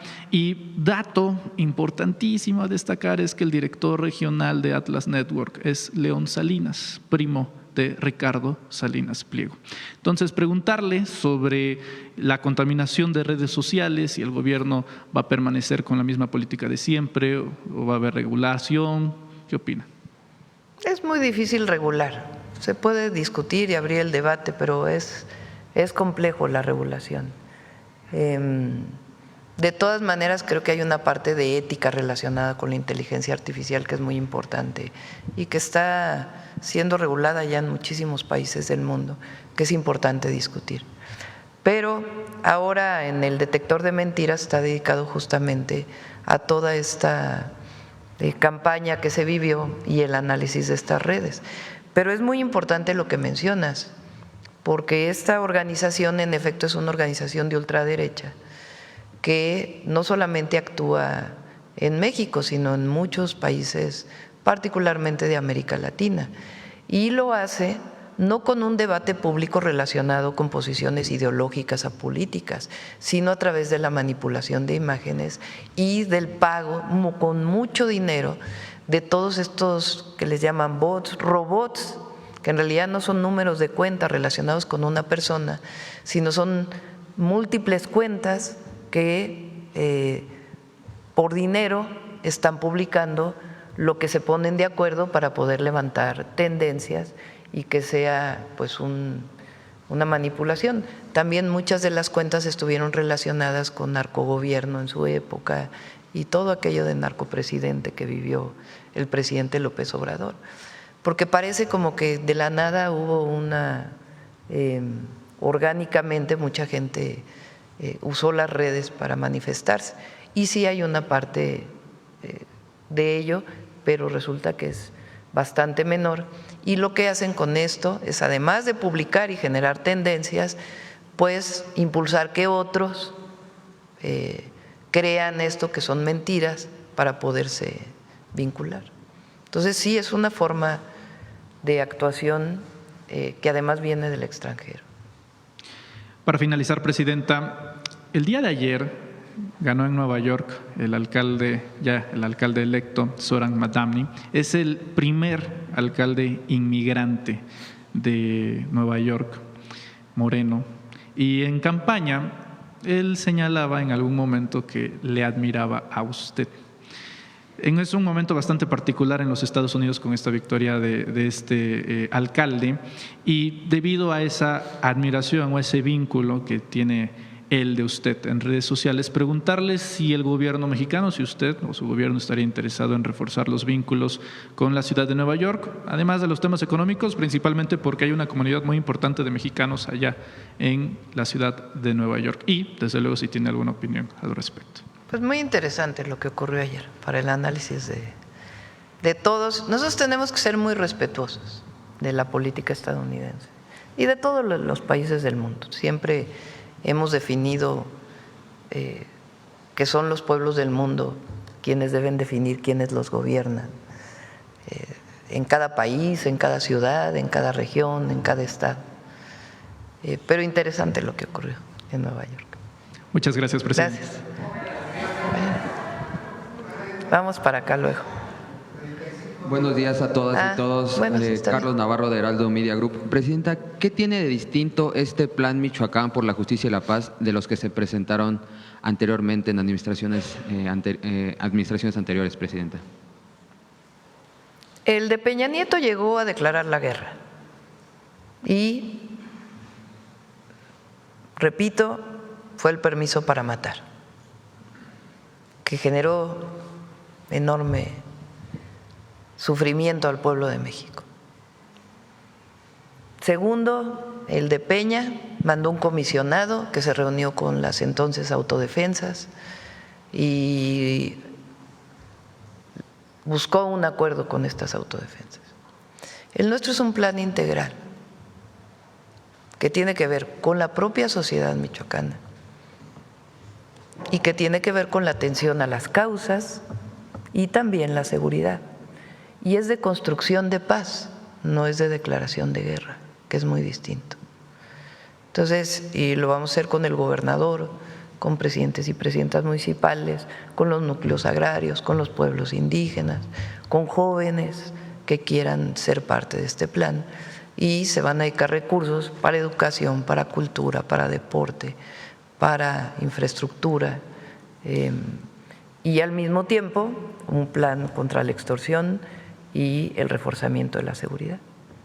Presidenta, ¿tiene contemplado visitar Michoacán en estos días, en la gira de este fin de semana o en algún Vamos momento? a esperar a que esté el plan y vamos a estar en contacto con todos, y ya en su momento, pues, como siempre lo hemos hecho en todos los estados, pues ya visitaríamos Michoacán. Este fin de semana vamos a Nayarit. El lunes inicia la segunda entrega de recursos a los damnificados de los 5 estados que vivieron las lluvias. Pensábamos que iba a iniciar este viernes, pero es hasta el lunes que inicia la segunda entrega de apoyos. Digo porque había quedado de ir a estos estados, pero vamos a esperar a que avance la entrega de apoyos. De todas maneras, ayer tuvimos reunión con los gobernadores para ver el avance de la atención a la emergencia, que ya está a punto de cerrarse, ya se cerró en 3 estados y todavía queda Veracruz e Hidalgo con comunidades aisladas o a las que no se puede llegar por tierra, y se sigue trabajando. Pero este fin de semana vamos a Nayarit a varios temas, inaugurar entre otras una carretera. Presidenta, ¿considera que en los últimos 30 días es la etapa más complicada de su administración? Pues es muy difícil evaluar eso, ¿no? Si es más complicada o menos complicada. Lo importante es estar, siempre enfrentar con responsabilidad los problemas y atenderlos como hemos hecho siempre. Preguntarle, el lunes pasado vino la secretaria de Agricultura, Brooke Rollins, para atender el tema del gusano barrenador. Más allá de lo que hablaron, pareciera que desde Estados Unidos no quieren que le vaya bien a México, Presidenta, y toco 3 temas: los aranceles, el tema del cierre de la frontera, los vuelos que se cancelaron, las rutas aéreas. ¿Qué análisis saca de estas situaciones que pareciera que desde Estados Unidos no quieren que le vaya bien a México, Presidenta? Pues habrá grupos ahí que no quieren a México, pero si uno evalúa cómo ha estado la situación en todos los países del mundo con la administración Trump, a ver si los aranceles fueron una cosa solo de México, bueno, pues habría un tema contra México. Si otras acciones solamente fueran contra México, pues entonces diríamos eso, ¿verdad? Pero incluso en términos de las aranceles, pues nosotros tenemos una situación de muchísimos productos, gracias al tratado comercial, que no tienen aranceles y que están exportando sin aranceles. Eso no lo tiene pues prácticamente ningún país del mundo. Todos tienen un arancel, aunque sea de 10%, pero tienen un arancel.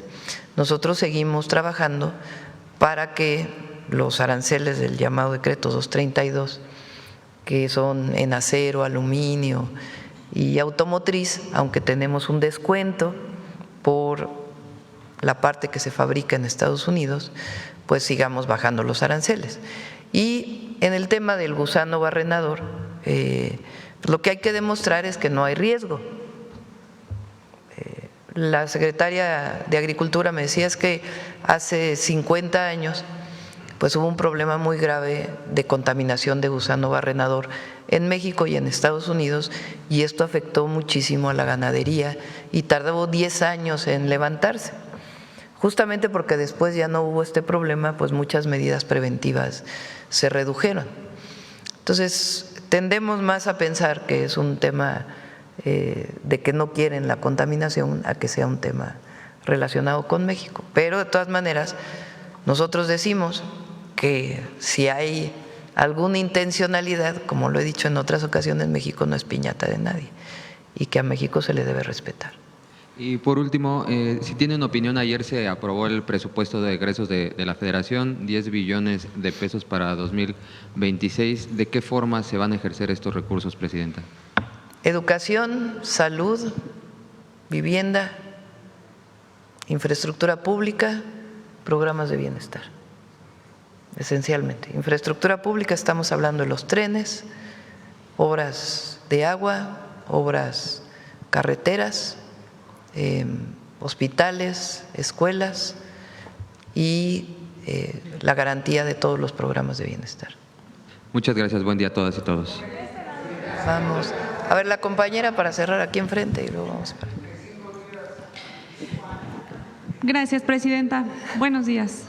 Aurora Castillejos, del Sistema Público de Radiodifusión del Estado Mexicano. Precisamente sobre este tema de la relación con Estados Unidos, ayer la vocera de la Casa Blanca reconoció pues este entendimiento bilateral que hay entre ambos países, esto luego también de sus declaraciones de pues no permitir intervención de ningún tipo por parte de este país o algún otro.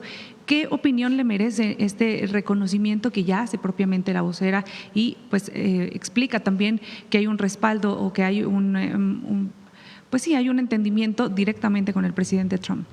Pues dice lo que hemos venido diciendo, que hay un entendimiento con el gobierno de los Estados Unidos de respeto a nuestra soberanía y de colaboración y de cooperación. Vino el secretario de Estado, el secretario del Departamento de Estado, Marco Rubio, estuvo en México. Ahí se habló de este entendimiento y sigue la colaboración. Ahora, como ustedes saben, Estados Unidos, pues por el tema del presupuesto, no tiene pues los recursos. El gobierno federal, en cierta forma, de los Estados Unidos está paralizado en muchos temas. Entonces, nos pidieron que después de que se resolviera esto, pudiéramos tener la siguiente reunión. No participaría personalmente, pero los equipos de trabajo que se reunieron hace poco en Estados Unidos a nivel de subsecretarios y que ahora les tocaría venir a México para darle continuidad. Entonces sí, es lo que hemos venido diciendo, que hay un entendimiento en seguridad, en otros temas y buscamos pues que podamos llegar a un acuerdo en el tema de comercio. Ahora, en otra materia, en materia de migración, la Oficina de Aduanas y Protección Fronteriza ha reconocido que también hay una disminución de cerca del 80% en el número de migrantes que intentaron ingresar por la frontera sur con México para este año. ¿Se está trabajando también en esta materia? ¿Cómo van pues las pláticas en torno a la migración? Sí, ya había una estrategia que venía siguiendo el presidente López Obrador en su momento, que disminuyó mucho la llegada a la frontera norte de Estados Unidos de migrantes, principalmente de otros países, porque se redujo muchísimo la migración de México a Estados Unidos o de mexicanos a Estados Unidos. Y durante el 2023, sobre todo, aumentó muchísimo la migración de personas de otras nacionalidades. Cuando llega el presidente, y nosotros seguimos esta política que había seguido el presidente López Obrador, que tiene que ver con una política integral humanitaria de atención desde la frontera sur a la migración. Cuando llega el presidente Trump, quita una regla de asilo que tenía Estados Unidos, que era una aplicación que se le llamaba en inglés CBP One.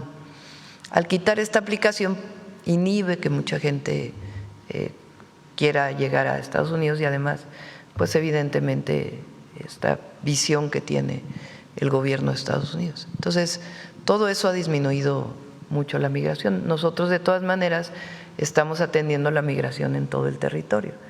Ayer hubo un lamentable accidente de unos migrantes que fallecieron por un accidente automovilístico de nacionalidad centroamericana, de varios países de Centroamérica. Pero hay una atención permanente. La migración no se puede terminar por decreto y siempre hemos pensado, y lo vamos a seguir haciendo, que lo mejor es atender las causas de la migración. Gracias, Presidenta. Finalmente, ayer se presentó otro episodio de empoderamiento de mujeres, en específico de una mujer mexicana. La concursante Miss Universo 2025 sufrió también una agresión por parte de un directivo, un organizador de este concurso internacional. La mexicana decide alzar la voz y también presenciamos un nivel de sororidad de mujeres de otros países que se quisieron levantar con ella. Finalmente, el directivo hace una nueva presión machista, me parece, al decir que si alguna de ellas sale, se termina para ellas el concurso. ¿Qué opinión le merece esta actitud de la concursante mexicana Fátima Bosch? ¿Qué opina, Presidenta? Ayer también se presentaba este tema junto a… Pues mi reconocimiento, porque ella vive esta agresión y muy dignamente dice no estoy de acuerdo. Y me parece que es un ejemplo de cómo las mujeres debemos levantar la voz. Yo digo luego en los eventos públicos que, fíjense la frase, o sea, esto que nos decían a las mujeres, ¿no? Calladita te ves más bonita. Bueno, no sé si a alguien se lo dijeron aquí de las compañeras que están, pero a mí sí me lo dijeron. Afortunadamente no mi familia, pero sí llegaron a decírmelo. ¿Cómo que calladita te ves más bonita? Entonces, eso no. Y en los eventos públicos, digo, las mujeres nos vemos más bonitas cuando alzamos la voz y participamos. Porque eso tiene que ver con el reconocimiento de nuestros derechos. Entonces, mi reconocimiento a esta joven. Tabasqueña. Tabasqueña, sí. Gracias, Presidenta. ¿Cómo se llama ella? Fátima, mi reconocimiento a Fátima Bosch. A ver, vamos. La compañera estaba pidiendo desde el otro día la palabra y luego vamos para acá, sí. 35 días. Aquí la compañera, la que tiene los lentes, no me acuerdo luego de sus nombres, discúlpenme.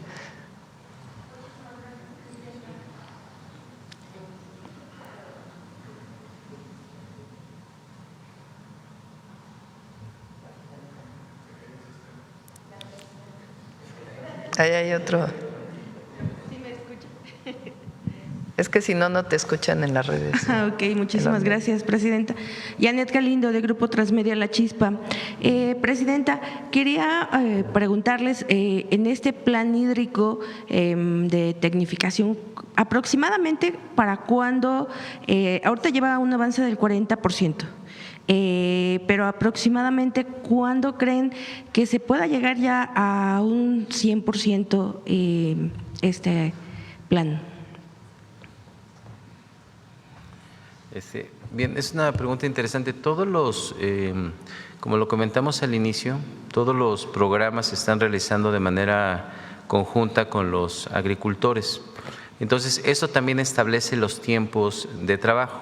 Recientemente en muchos de ellos se acaba de cosechar y se tiene una estrategia de intervención en donde estamos abriendo muchísimos frentes de manera simultánea, de tal manera que todas las metas 2025 quedarán concluidas al último día de diciembre. Tenemos como límite, esperamos terminar unos días antes, pero como pudieron notar en las imágenes, tenemos avances muy significativos en todos y se está trabajando, se van a concluir este año todas estas metas y abriremos la nueva etapa 2026. Ok, perfecto. Gracias. Muchísimas gracias. Gracias, Presidenta. Y cambiando de tema, pues se está llevando a cabo los Juegos Paralímpicos Juveniles en Chile.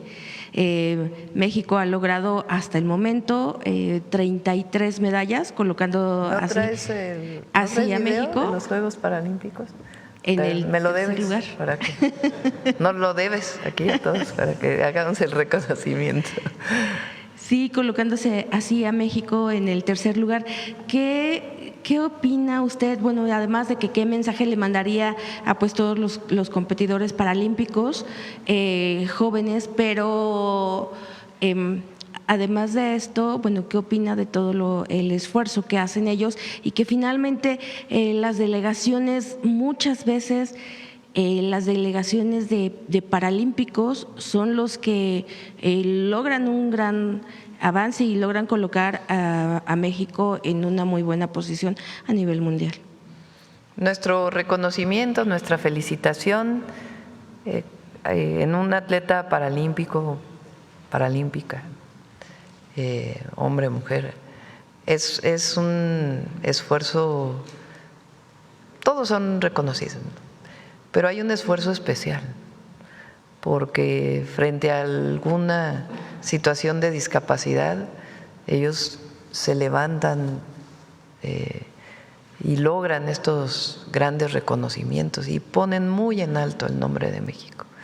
Entonces, nuestro reconocimiento siempre, y vamos a hacer el video de todos aquellos que están ganando medallas.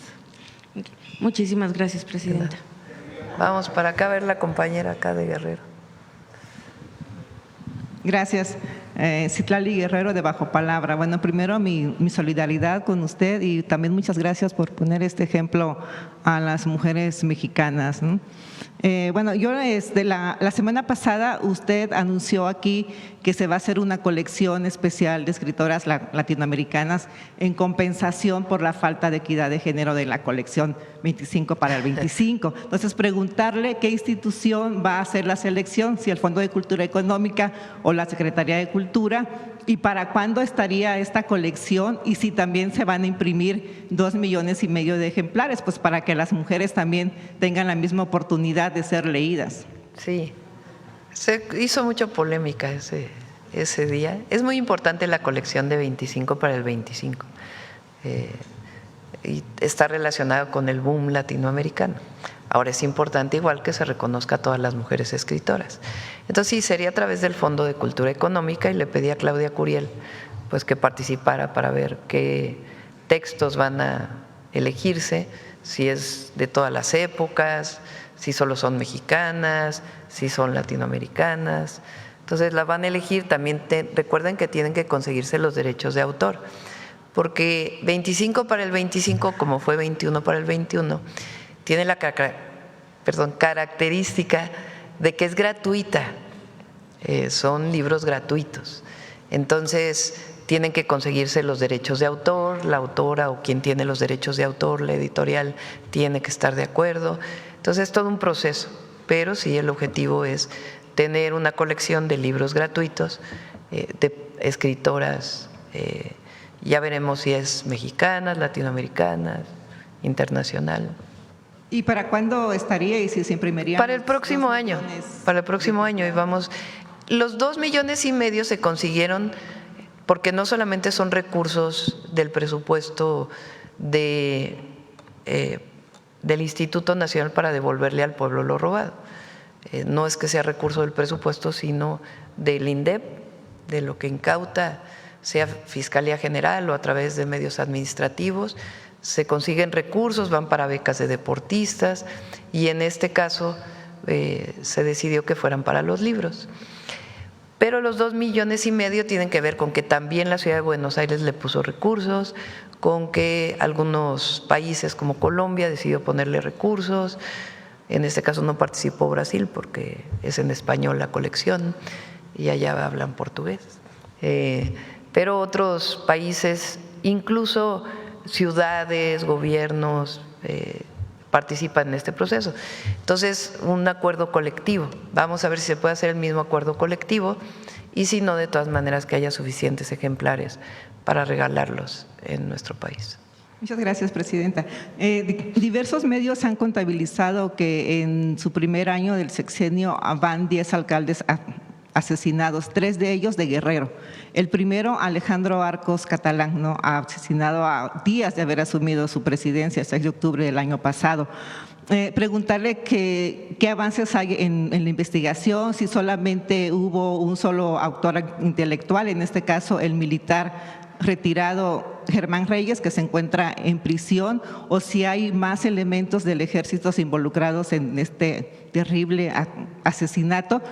Y también preguntarle si le está dando algún tipo de apoyo a la viuda y al hijo menor de Alejandro, pues que quedó huérfano. Y también hace unos días el presidente actual de Chilpancingo, el doctor Gustavo Alarcón, pues también pidió más apoyo, ¿no?, de la federación, ¿no?, pues porque siente vulnerabilidad, pues de que ya en Chilpancingo fue asesinado pues su primer presidente. En todos los casos se brinda apoyo a los presidentes y presidentas municipales. Ahora, pues con lo que vivimos en Uruapan, con el alcalde Carlos Manso, se va a revisar en particular Michoacán, qué otras protecciones y qué mecanismos de seguridad adicionales necesitan todos aquellos que han pedido o que han solicitado seguridad, igual que en toda la República.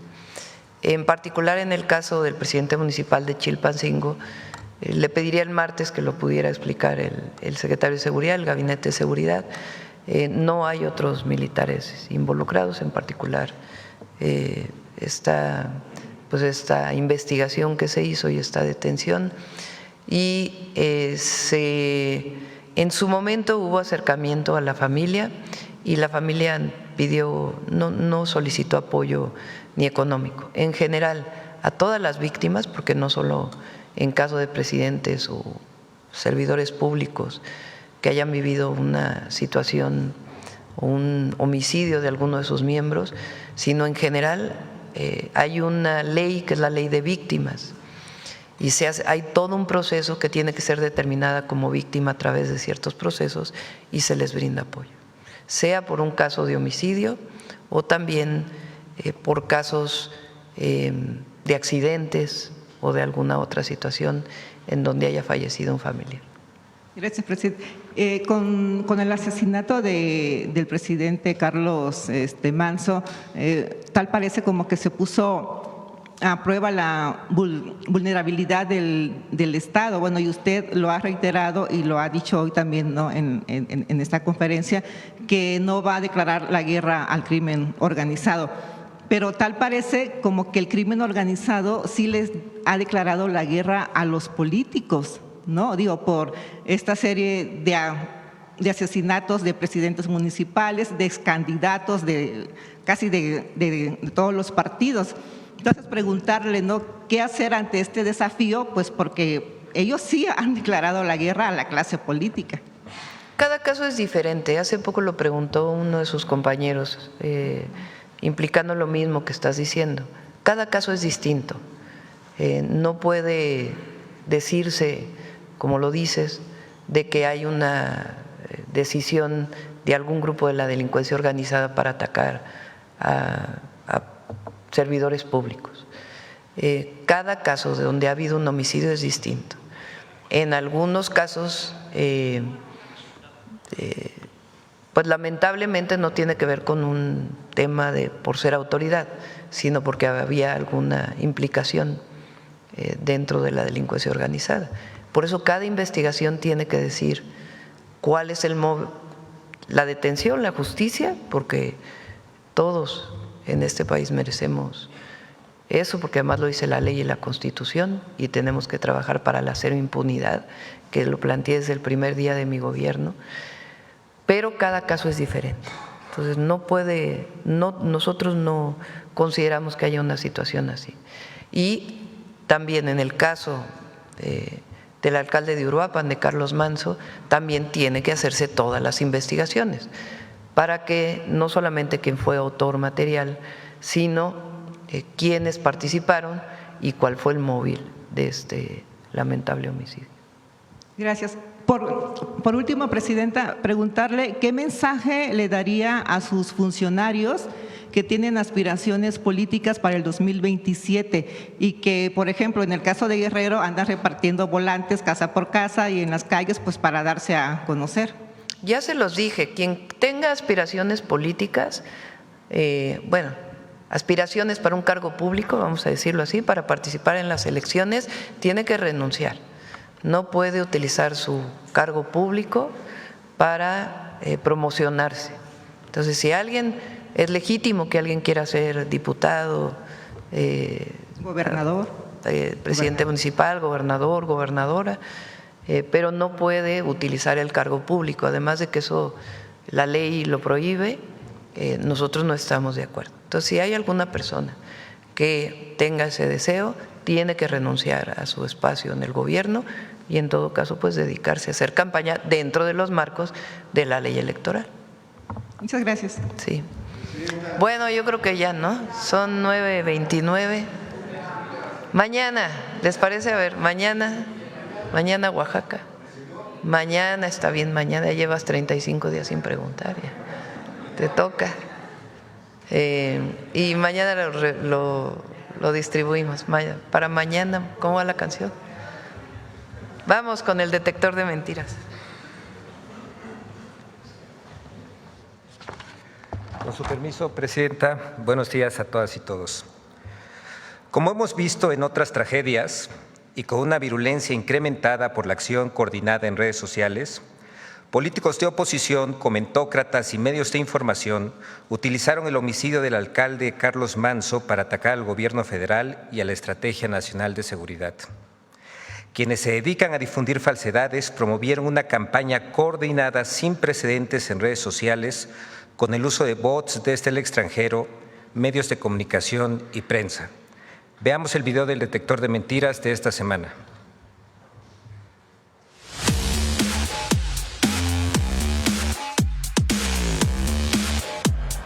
El asesinato del alcalde Carlos Manso fue usado por la derecha y la oposición para golpear al gobierno de la presidenta Claudia Sheinbaum.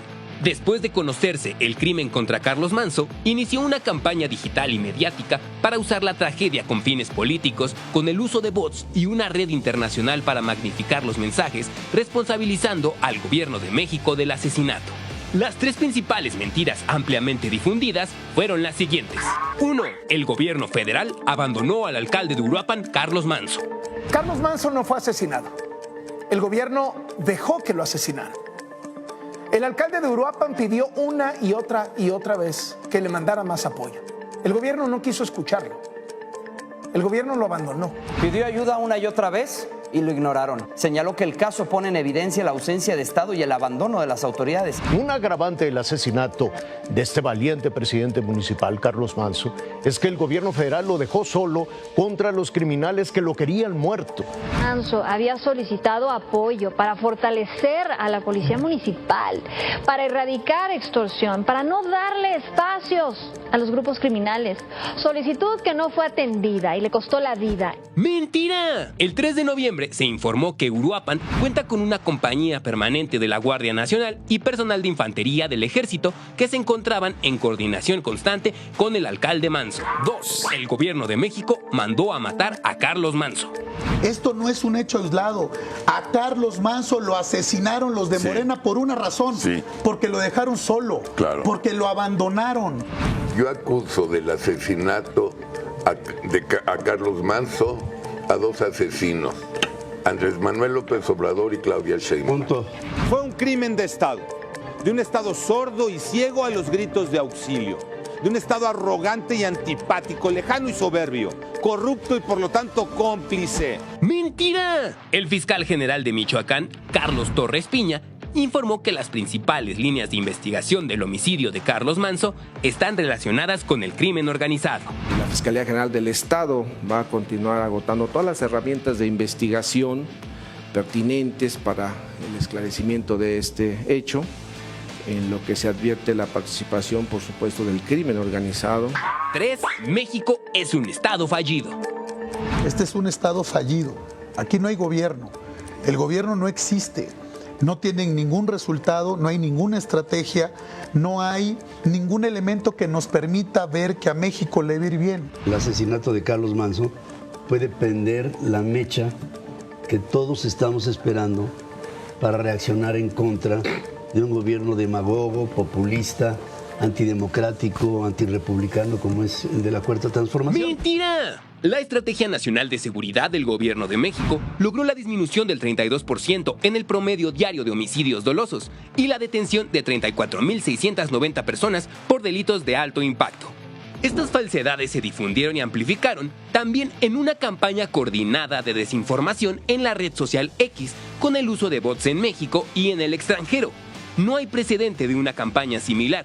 En los primeros 3 días hubo más de 1.8 millones de menciones y más de 694 millones de reproducciones en X, Instagram, Facebook y TikTok. Además de 2.7 millones de posteos en todas las redes, de las cuales más del 98% fueron en X, pero solo el 6% son tweets originales y el resto retweets, amplificado por un 50.43% de bots. El 76% de las cuentas totales que participaron en la campaña coinciden con las que impulsaron las narcoetiquetas del año pasado. Llama la atención que 49% de las cuentas que participaron en la campaña, la mitad son cuentas extranjeras provenientes de Colombia, España, Estados Unidos y Argentina. Muchas de ellas promovidas por la red Atlas Network, una organización internacional de derecha ligada al empresario Ricardo Salinas Pliego.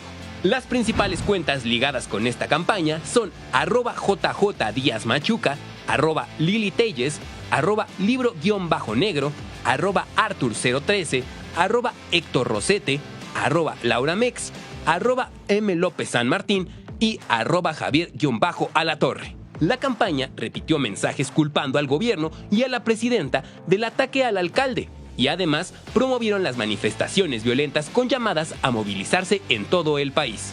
Esos mensajes fueron amplificados por miles de retweets por minuto y también fueron difundidos por medios de comunicación y periodistas, según el estudio elaborado por el experto Carlos Augusto Jiménez.